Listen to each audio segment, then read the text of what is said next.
जी कहिए, किससे मिलना है? रोनी साहब को बोलो सीआईडी वाले आए। ठीक है।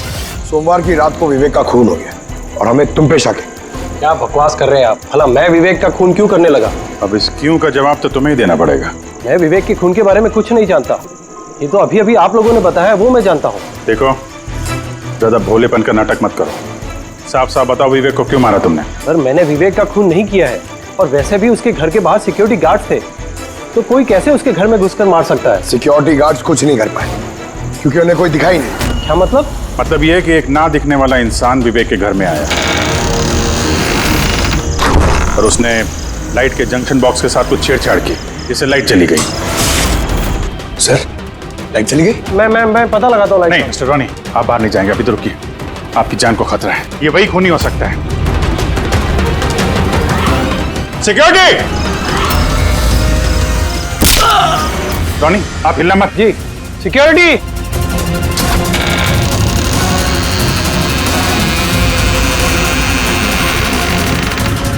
कौन है उधर?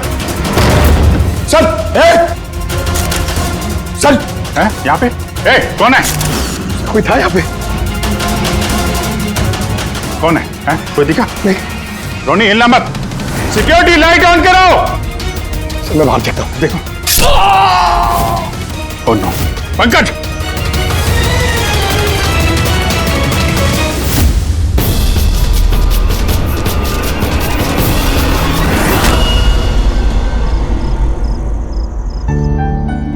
वीना, आज दिन भर सिर्फ काम काम और काम ही रहा है। शरीर भी थक गया है, पूरी बॉडी दर्द दे रही है। विवेक, 24 घंटे सोचोगे तो बॉडी तो पेन होगा ना।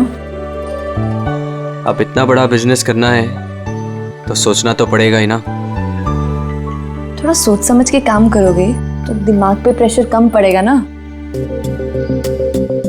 ये कोई गुड्डे गुड्डियों का खेल नहीं है जो चुटकी बजाते ही काम शुरू हो जाए और चुटकी बजाते ही खेल खत्म। समझ रही हो? ठीक है, एक काम करती हूँ, मैं लोकेश को बुलाती हूँ, वो तुम्हारी मालिश कर देगा अच्छे से। ठीक है? मालिश नहीं, बस गर्मा गर्म एक गिलास दूध मेरे लिए लेकर आ जाओ ताकि सारी थकान दूर हो जाए। अच्छा, तो अभी लेके आए। Please, thank you.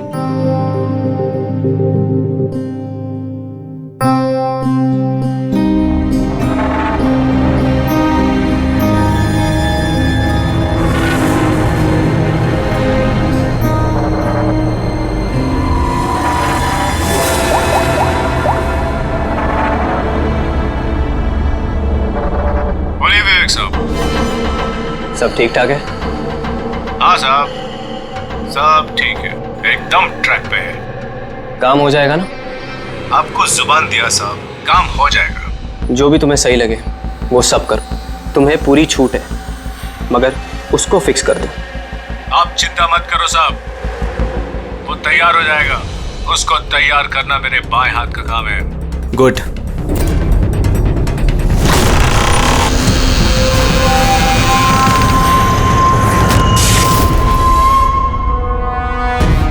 ये लाइट्स को क्या हो गया? वीना, वीना तुम हो?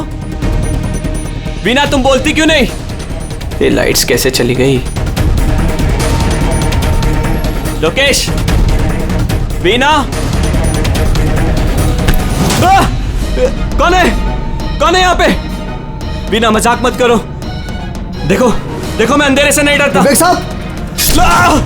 विवेक साहब! विवेक साहब! लोकेश! वीना! लोकेश, जल्दी आओ, कोई है कमरे में। विवेक साहब! विवेक साहब, दरवाजा खोलिए! विवेक साहब! विवेक साहब!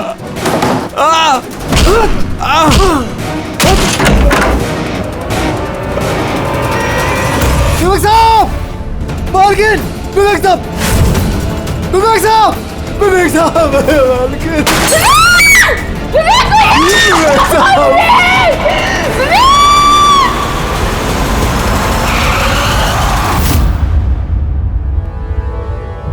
सर, लगता है कई बार चाकू से वार किया है। ये देखिए, कटने का और चाकू घोंपने का निशान है। घाव के पैटर्न देख के लगता है कि ये घाव चाकू के नहीं है, किसी और चीज से खून किया गया है। ऐसा क्यों लगता है सर आपको? ये देखो, ये जो घाव के पैटर्न देख रहे हो एकदम बराबर बराबर है, एक ही साइज के, और ये ज़्यादा गहरे नहीं है। अगर चाकू का घाव होता तो बड़ा होता, गहरा होता, और ऐसे पैटर्न में नहीं बनता। मतलब सर चाकू जैसा ये कोई छोटा हथियार है और उसे बार बार मार के खून किया। लगता तो ऐसा ही है यार। आप कहाँ थे आप जब ये खून हो? साहब मैं नीचे अपने कमरे में था। जब विवेक साहब की चीखने की आवाज सुनी तो मैं दौड़ के ऊपर आया। साहब मैंने दरवाजा खोलने की बहुत कोशिश की, लेकिन दरवाजा अंदर से बंद था। विवेक साहब अंदर से जोर जोर से चिल्ला रहे थे, इसलिए मैं दरवाजा तोड़ के अंदर गया और मैंने देखा कि जब दौड़ के अंदर आए तो आपने खूनी को नहीं देखा यहाँ पे? यही तो अजीब है साहब, खूनी दिखा ही नहीं। दरवाजा बंद था अंदर से? हाँ साहब।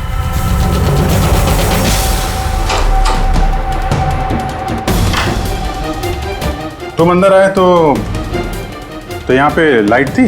साहब उस वक्त लाइट नहीं थी। जब मैं दरवाजा खोल के अंदर आया तो लाइट आ गई। कमाल है सर, ये कैसा खूनी है जो लाइट में भी नहीं दिखा? कहीं ये आत्मा? ये भी तो हो सकता है कि जब कमरे में अंधेरा था उसी वक्त खूनी दरवाजे से बाहर गया। साहब ऐसा बिल्कुल नहीं हो सकता। साहब अगर खूनी दरवाजे से अंधेरे में भी गया होता तो मुझे जरूर दिखा होता। मेरी आंखें बिल्कुल ठीक है साहब। कमरे से बाहर जाने का और कोई रास्ता तो दिख नहीं रहा है। वही तो, कमरे से बाहर जाने का एक ही रास्ता है, वो है ये दरवाजा। दरवाजा अंदर से बंद था और लोकेश ने ये दरवाजा खोला, और इसने तो यहाँ पे खूनी को देखा नहीं। कमाल है।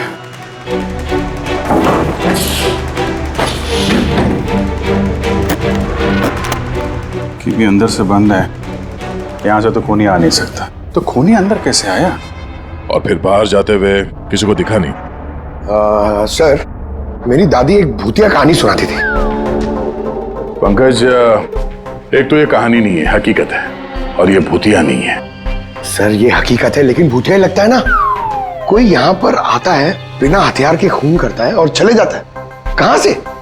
जाने का तो यही एक रास्ता है, ये दरवाजा। लेकिन सर बीना तो सीढ़ियों से ऊपर आ रही थी, और अगर खूनी यहाँ से जाता तो उसे दिखता जरूर। कमाल है यार, ये लाइट का आना जाना, इसका कुछ ना कुछ कनेक्शन है इस केस के साथ। लाइट का जंक्शन बॉक्स कहाँ पे है?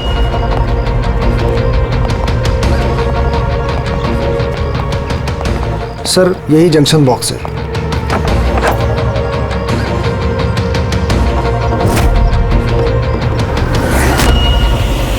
इधर आओ जरा। कल तुम ही ड्यूटी पे थे? मैं तो गेट पे था साहब। तुम्हारे गेट पे रहते कोई घर में घुस के खून कर गया, तुम्हें पता नहीं चला? देखिए साहब, मैं अपनी ड्यूटी पे अलर्ट रहता हूँ, ना कोई अंदर आया है ना कोई बाहर गया है। अलर्ट? तो क्या खूनी हवा में आया, हवा में गायब हो गया है? ये लाइट स्विच ऑफ किसने की थी यहाँ से? पता नहीं साहब, अचानक ऑफ हो गई। मैंने सोचा फ्यूज उड़ गया हो। या कोई स्पार्क वार्क हुआ था जंक्शन बॉक्स में? नहीं साहब, स्पार्क नहीं हुआ था, लाइट चली गई, और जैसे लाइट चली गई मैं जंक्शन बॉक्स की तरफ दौड़ा। देखा बाकी सबके घर में लाइट है, हमारी क्यों नहीं? और देखा साहब जंक्शन बॉक्स खुला था, जंक्शन बॉक्स का स्विच भी बंद था, और मैंने ऑन किया साहब। जैसे ही ऑन किया लाइट आ गई। कोई तो आया था यहाँ पे जिसने लाइट के साथ छेड़छाड़ की है। विवेक की बीवी वीना, उससे भी पूछ लेते हैं।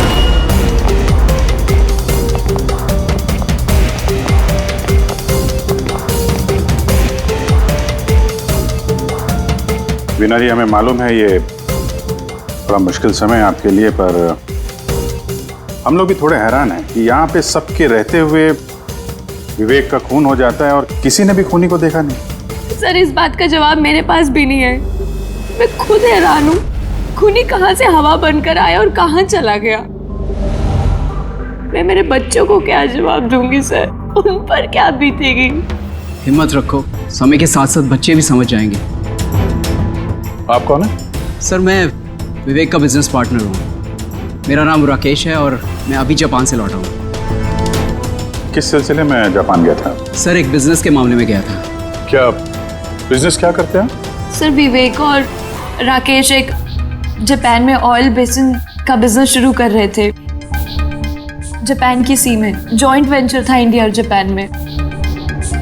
दोस्त तो गया ही, पता नहीं अब कंपनी का क्या होगा?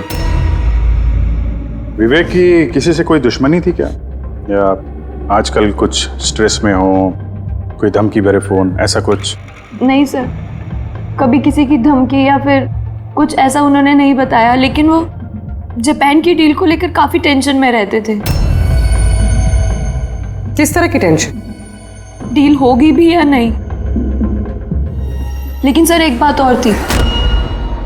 क्या? सर कुछ दिन पहले विवेक एक बहुत अजीब आदमी से मिले थे। अरे आप चिंता मत करो, आपने मुझ पर भरोसा किया, अपना वादा पूरा किया, अब मैं भी आपका वादा पूरा करूंगा। पुलिस को भनक भी नहीं होनी चाहिए। साहब पप्पन नाम है मेरा, मुझ पे भरोसा है ना? विश्वास है इसलिए काम दिया है तुम्हें। बस अब पप्पन का कमाल देखो। पप्पन? देखिए, जैसा आपने बताया उससे तो यही लगता है कि ये पप्पन कोई पुराना मुजरिम है, और हर मुजरिम का रिकॉर्ड है हमारे पास। आप उसकी फोटो देखेंगे तो पहचान लेंगे? जी सर। ठीक है, फिर तो जल्दी इस पप्पन का पता चल जाएगा, और उसने क्या किया था वो भी।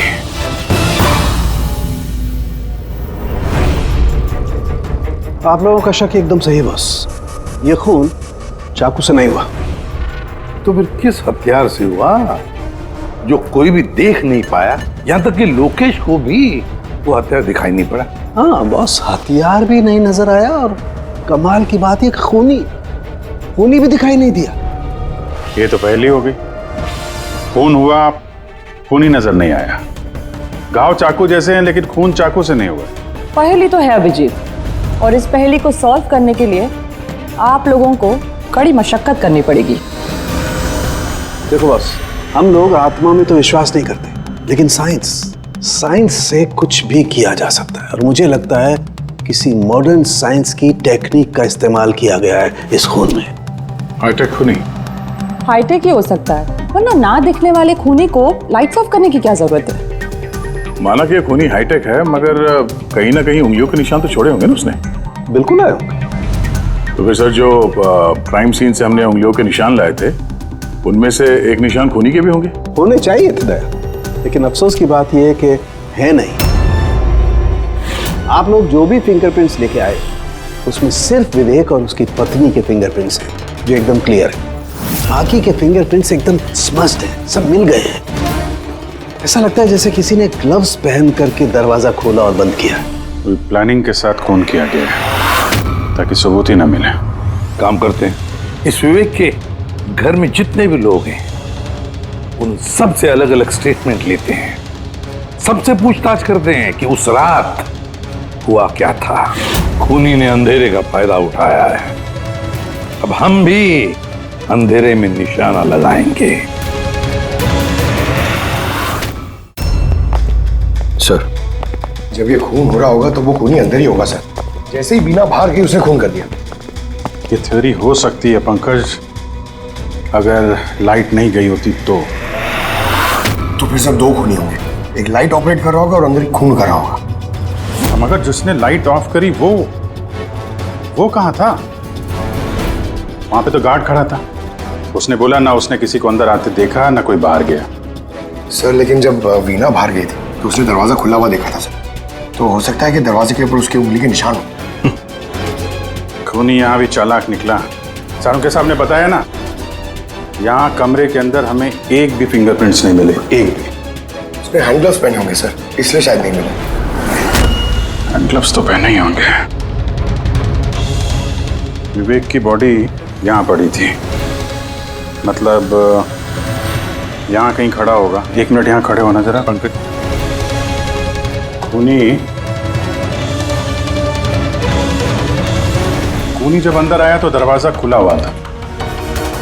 जैसे ही लाइट गई खूनी अंदर आया, उसने दरवाजा बंद किया, अंधेरे में उसने विवेक का खून कर दिया। क्योंकि जब लोकेश आया था तो ये दरवाजा अंदर से बंद था। हाँ सर, खूनी अंदर ही होगा सर। करेक्ट। और जैसे ही लोकेश दरवाजा खोल के आया, खूनी चुपके से यहाँ से निकल गया। लेकिन अगर खूनी यहाँ से गया है तो लोकेश तो यहीं कहीं खड़ा था, उसे तो दिखना चाहिए था ना खूनी। लोकेश का कहना है उसने सिर्फ यहाँ पे विवेक की बॉडी देखी थी, खूनी उसे नजर नहीं आया। सर ये लोकेशन है, ये झूठ बोल रहा है सर। लगता तो नहीं है। इंटरोगेशन में अच्छे अच्छे झूठ बोलने वाले ना लड़खड़ाने लगते हैं, उनकी जबान कांपने लगती है। ऐसा लगता नहीं है वो झूठ बोल रहा है। तो फिर कौन है ये आदमी? वीना ने उसे महसूस किया, लोकेश ने उसे महसूस किया, लेकिन देखा नहीं।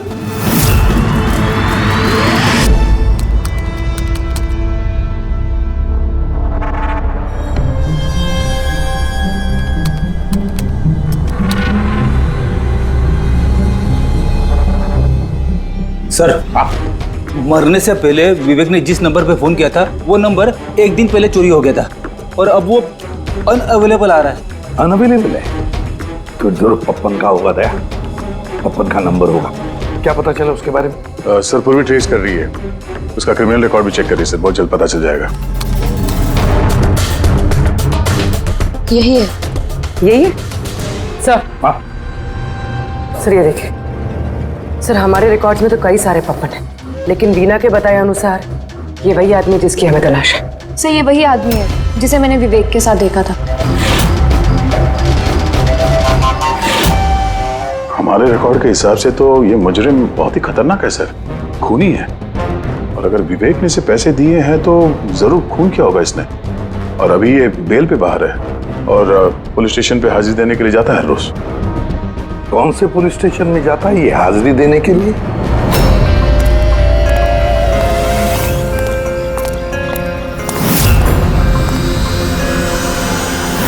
सर यहां से पास हो गया। सब्जी ले लो भाई, सब्जी ले लो, सब्जी ले लो। सर पप्पन यहाँ से निकल गया। ले भैया तेरा ठेला संभाल ले। उसको उधर ही रोक के रख, चाहे वो रोए या हंसे तुम उसकी चिंता मत कर। जब तक वो हमारे पास है बाजी हमारे हाथ में है। तुम लोग मेरा इंतजार करो और कुछ भी गड़बड़ हुआ ना तुम में से किसी को नहीं छोड़ूंगा मैं। ये चिड़ी का गुलाम तुम्हारी तरफ गया था, देखना जरा।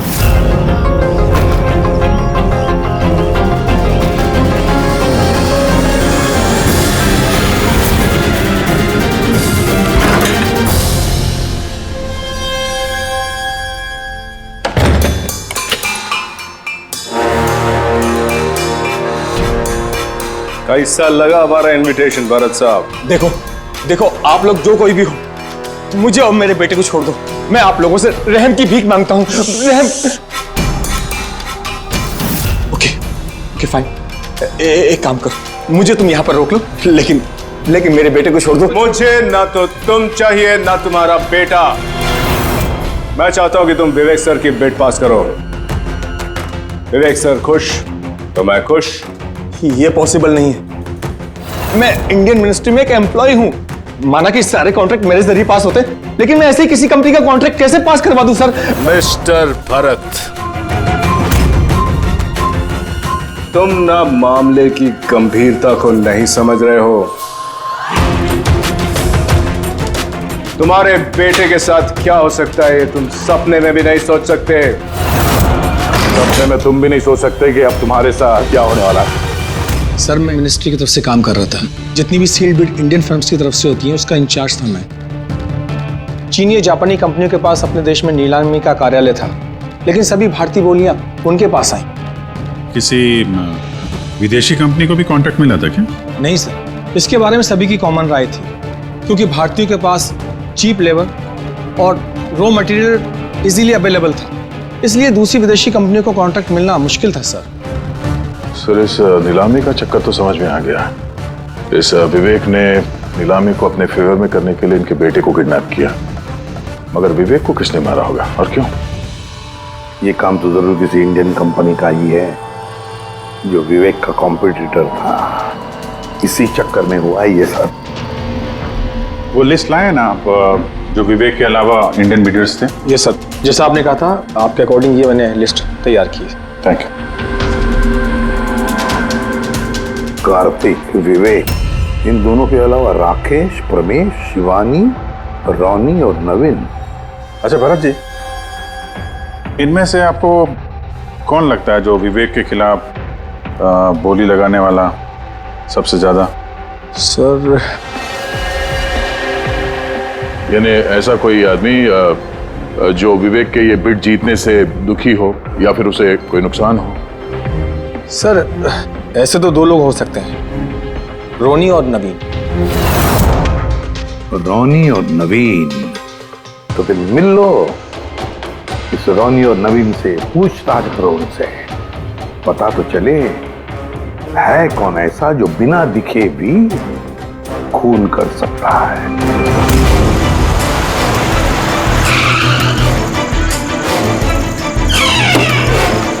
जी कहिए, किससे मिलना है? रोनी साहब को बोलो सीआईडी वाले आए।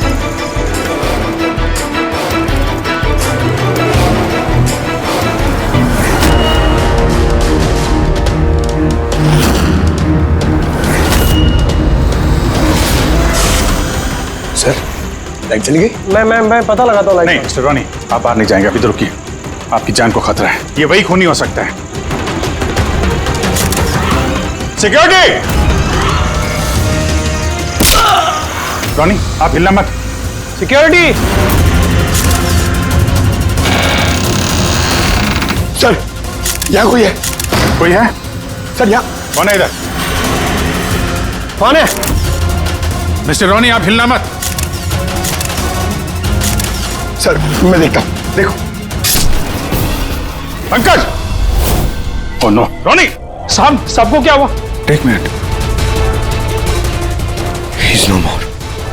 बाहर जाते हुए कोई दिखा था क्या? नहीं सर, सर मैं वहाँ जंक्शन पे गया, लाइट ऑन की और देखा कि हमारा दूसरा सिक्योरिटी गेट के पास बेहोश पड़ा हुआ है और मैं अंदर आ गया सर।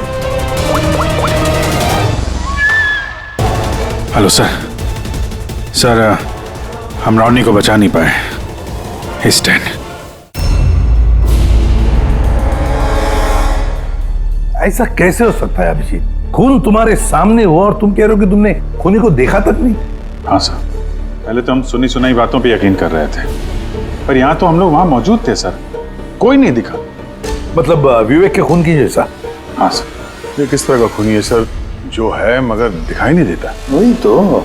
पर इतना पक्का है कि मैंने वहाँ पे कुछ शैडो जैसी देखी थी, कुछ अजीब सी, एक्सप्लेन करना मुश्किल हो रहा है मगर। सारुण के यार फोटो से कुछ पता चल रहा है तुझे? बॉस लगा हुआ तो हूँ, शायद कुछ हाथ लग जाए, लेकिन एक बात पक्की है, ये खून भी वैसे ही हुआ है जैसे इससे पहले को खून हुआ है। ये देखो बस, ये देखो यहाँ फोटो में ये हल्की सी रोशनी में ये कुछ आकृति दिखाई दे रही है, शैडो जैसी, बिना आकार के। ये क्या है ये समझ में नहीं आ रहा है। सालून के साहब, मैं पहले से कह रहा था ये जरूर कोई आत्मा है। सर वो जो कोई भी था, मैंने उसे महसूस किया था सर, मैंने उसे पकड़ने की कोशिश की लेकिन वो हाथ में ही नहीं आया। देखो यार, ये आत्मा कुछ नहीं होता। बॉस ये क्या है ये अभी तक पता नहीं लगा पाया। सारुण के ये किस किस्म का हथियार इस्तेमाल किया इस खूनी ने? ये है बॉस, ये हथियार है, इसे शूरिकेन कहते हैं बॉस। शूरिकेन? तो इस तरह का हथियार तो मैंने मार्शल आर्ट्स वाली फिल्मों में देखा है। अरे इसे तो वो निंजाज यूज करते हैं, वो निंजा।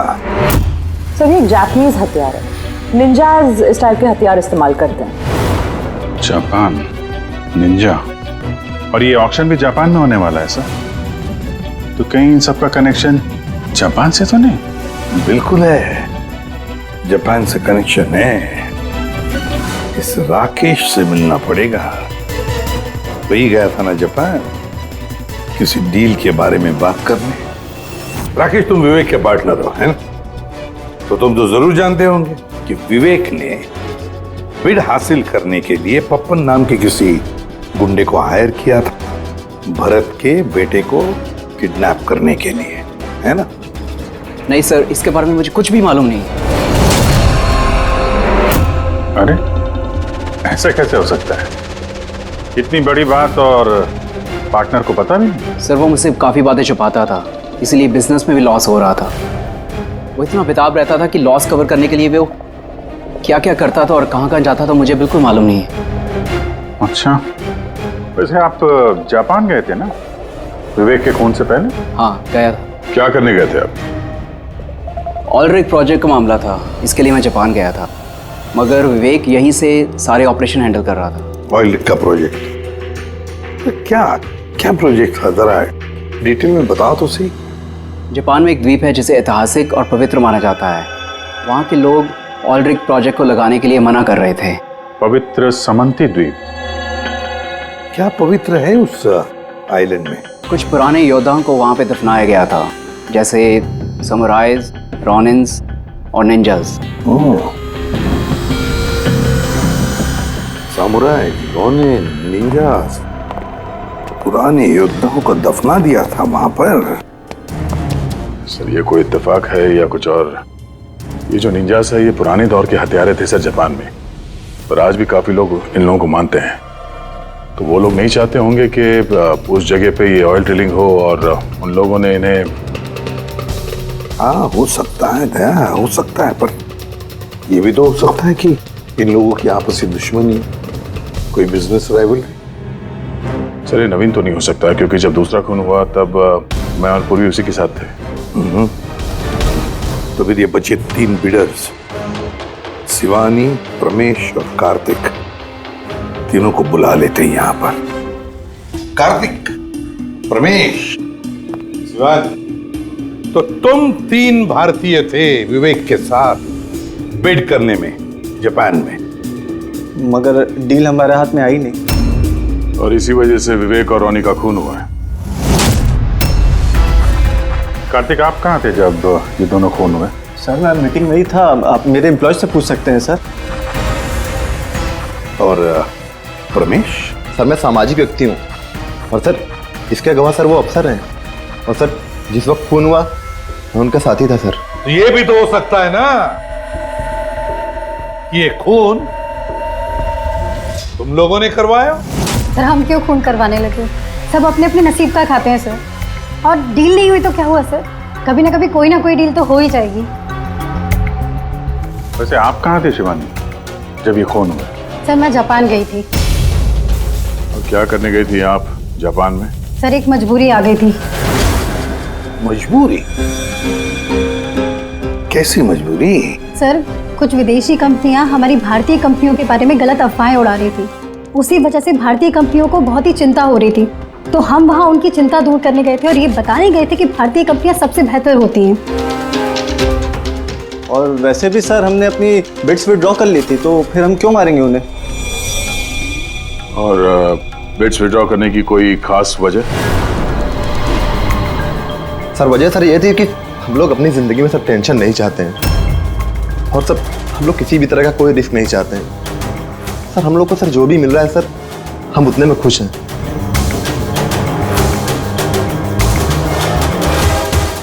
सर अब तो ये नवीन ही बचा, इसने तो बिड भी वापस नहीं लिया। तो कहीं नवीन ने तो नहीं ये सब किया? या फिर ये भी तो हो सकता है कि अगला शिकार नवीन ही हो। नवीन, तुमने बिड क्यों नहीं कैंसिल की जब सारे लोग पीछे हट गए थे? ऐसे कैसे मैं पीछे हट जाता? इस कॉन्ट्रैक्ट को पाने के लिए मैंने कितने महीनों मेहनत की है पता है तुम्हें? मुझे लगा कि अगर ये कॉन्ट्रैक्ट मेरे हाथ में आ गया तो मेरी सारी दुनिया बदल जाएगी। अब तो दुनिया से जाने की ही नौबत आ गई है। तुम समझते क्यों नहीं हो? अगर तुम चले गए तो मेरा क्या होगा? डरने की कोई बात नहीं है, हमें कुछ नहीं होगा। सीआईडी की पूरी टीम हमारे साथ है। अरे सीआईडी वालों के सामने वो मार के चला गया, और सीआईडी वाले क्या किए? कुछ नहीं कर पाए वो। सीआईडी की टीम पे भरोसा रखो तुम, हमें कुछ नहीं होगा। पंकज तुम्हें पता है ना हमें क्या करना है? Don't worry, I know. मैं आता हूं।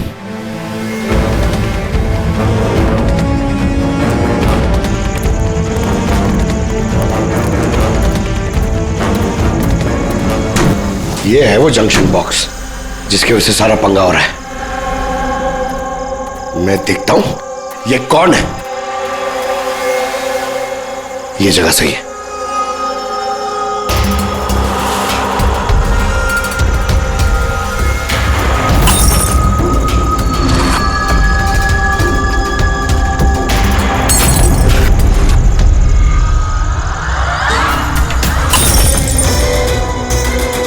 कौन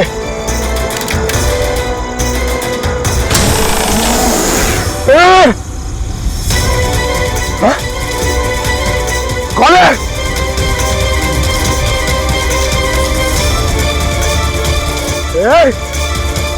मारा।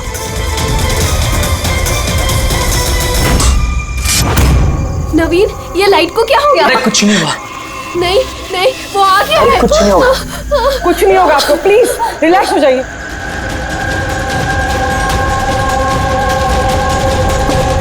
रिलैक्स हो जाइए। नवीन, सामने आओ, वो तुम्हें मार डालेगा। अरे नहीं। कौन है यहाँ पे?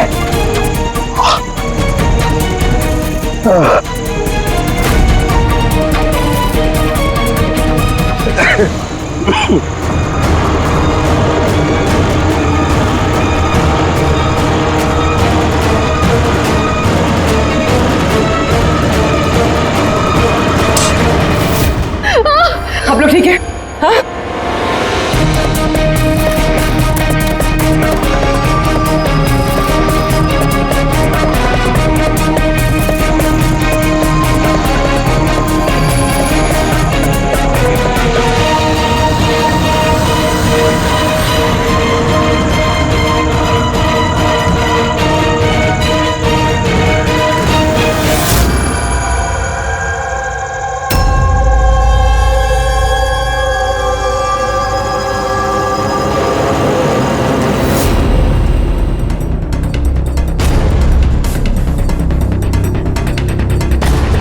सर, मैंने वहां पर 6 गोलियां चलाई थी।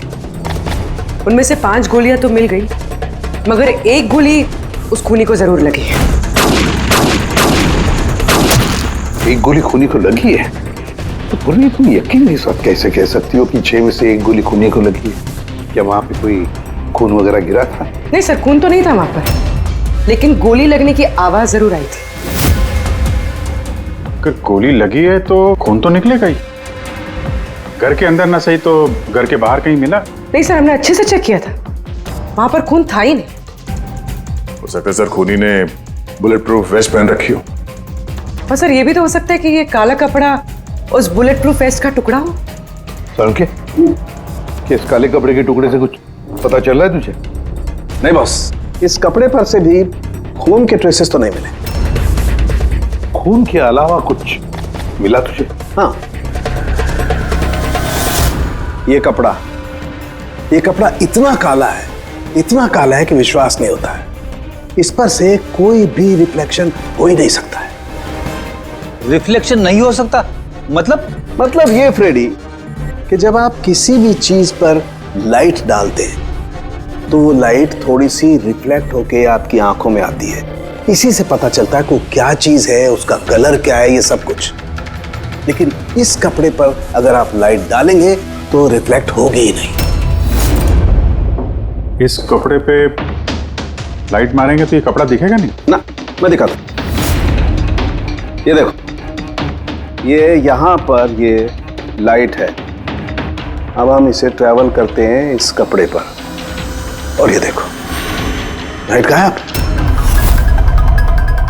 माय गॉड, मतलब इस कपड़े ने सारी की सारी लाइट एब्जॉर्ब कर ली। और ये देखो, कपड़े से बाहर आए तो फिर से लाइट दिखाई देना शुरू हो गई। अजीब कपड़ा है, पूरी लाइट एब्जॉर्ब कर लेता है। पता ही नहीं चल रहा था कपड़ा है कि नहीं। एक साउंड के नवीन की जान को खतरा है, जो भी है जल्दी बता दे। बॉस, मैं जानता हूं कि ये क्या है और खून कैसे हुआ है।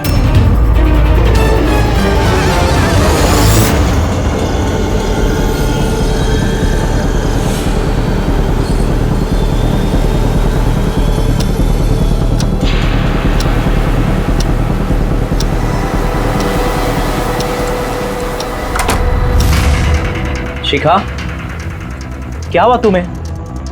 क्यों इतनी परेशान लग रही हो? हमें कुछ नहीं होगा, रिलैक्स हो जाओ। कैसे रिलैक्स हो जाओ? तुम्हें कुछ हो गया तो? अरे शिखा, मैंने बोला हमें कुछ नहीं होगा। नवीन, ये लाइट कैसे चली गई? अरे नवीन, वो आ गया है। कोई नहीं वो तुम्हें मार डालेगा।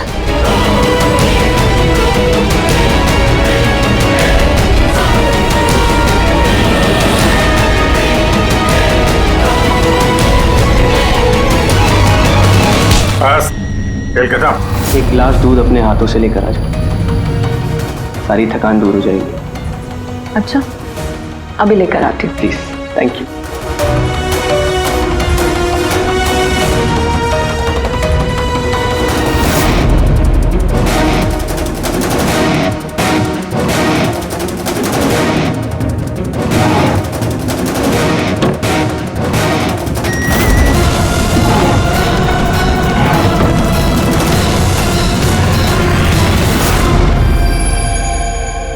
मैंने सोचा नहीं था कि कोई मुझे भी पकड़ सकेगा।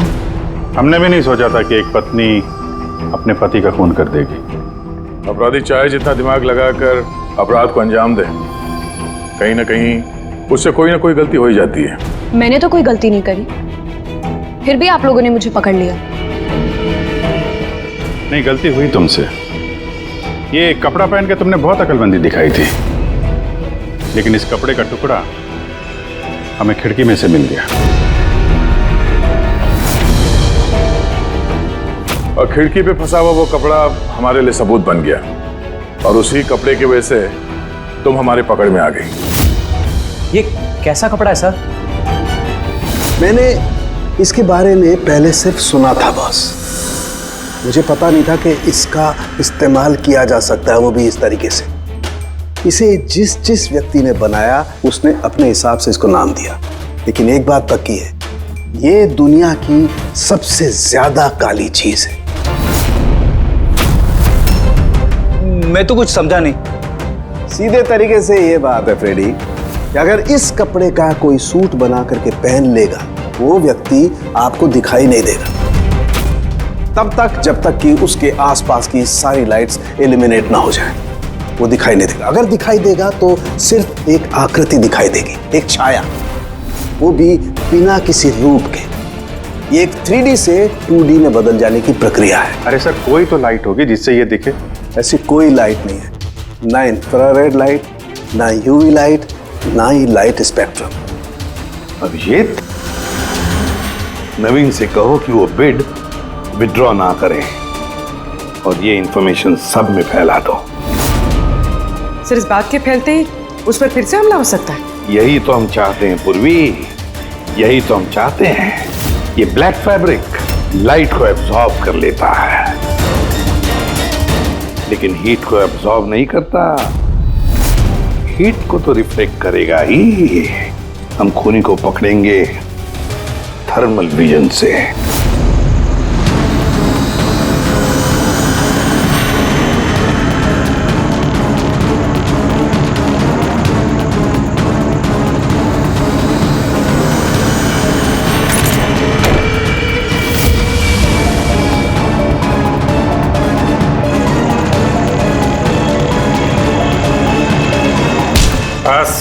केलकता, किस तरह से इस काली ड्रेस की वजह से तुम्हारा खेल खत्म हो गया? हाँ? अब जल्दी से बताओ, अपने पति का खून क्यों किया तुमने? नफरत थी मुझे उससे। उसकी बीवी कहलाते हुए भी मुझे शर्म आती थी। क्यों? ऐसा क्या करता था वो कि तुम्हें इतनी नफरत थी? ये जो बिजनेस था, मेरे पापा ने उसे दिया था। इतना बड़ा एम्पायर खड़ा करके दिया उसे, और वो उसे मिट्टी में मिलाने की कोशिश कर रहा था। गुंडों के बदौलत कॉन्ट्रैक्ट लेता था। तुम्हारा मतलब है कि वो खुद अपना बिजनेस खराब कर रहा था? कर नहीं रहा था, कर दिया था। मेरी फैमिली बैंकरप्सी की गिनती में थी। बिजनेस खराब चल रहा था तो उसे बातचीत करती, उसे समझाती, उसे जान से मार दिया। मैंने उसे बहुत समझाने की कोशिश की थी, पर वो नहीं समझा, और मजबूरन मुझे ये कदम उठाना पड़ा। मुझे मेरे बच्चों के बारे में सोचना था, उन्हें तो मैं भूखा नहीं मार सकती। तो इसलिए सारा बिजनेस तुमने अपने हाथ में ले लिया? हाँ, मैंने जापान की एक कंपनी को अप्रोच किया था छिपकर। छोटे छोटे कॉन्ट्रैक्ट और पैसों के बदले मैंने तय किया कि भारतीय कंपनी कॉन्ट्रैक्ट पर कोई बोली ना लगा सके, और इसीलिए मैंने सभी बोली लगाने वालों को मारने का प्लान किया। और उन्हें मारने के लिए ऐसे हथियार का इस्तेमाल किया जो निंजास इस्तेमाल करते हैं? हाँ? हाँ। क्या मिला ये सब करके? जेल। जिन बच्चों के लिए तुमने गुनाह का रास्ता अपनाया, अब वो बेचारे अनाथ हो जाएंगे।